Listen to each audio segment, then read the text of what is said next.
కేవలం కొన్ని ఏరియాస్ అంటే ఒక 4 నుంచి 5 ప్రాంతాలు గత 4 రోజులుగా మన జిల్లాలో తుఫాను కారణంగా వర్షాలు కురవడం, కొన్ని వాగులు కూడా పొంగడం ఇవంతా జరిగింది.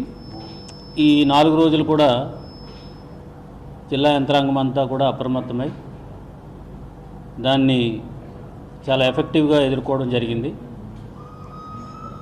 సో కేవలం కొన్ని ఏరియాస్లో అంటే ఒక 4 నుంచి 5 ప్రాంతాల్లో వారిని ముంపుకు గురైనటువంటి హ్యామ్లెట్స్ని షిఫ్ట్ చేయడం తప్ప మిగతా చోట్ల అన్ని చోట్ల కూడా ఏ విధమైన ఇబ్బంది కలగకోకుండానే ఆల్మోస్ట్ అది ఈ రోజుతో అది కంక్లూడ్ అయింది.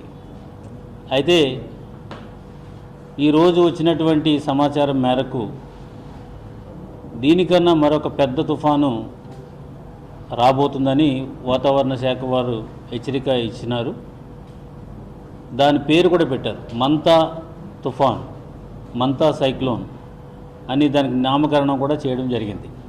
అది ఇప్పుడు as of now 1000 kilometres away from మన కోస్ట్కి దూరంలో ఉంది.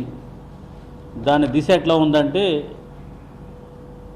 అటు నుంచి వెస్ట్వర్డ్ అంటే మన కోస్ట్ వైపు వచ్చి ఇలాగా నార్త్ వైపు ప్రయాణించే దిశ ఉంది. కాబట్టి ఇది Kakinada and some parts of west Godavari ఏరియాలో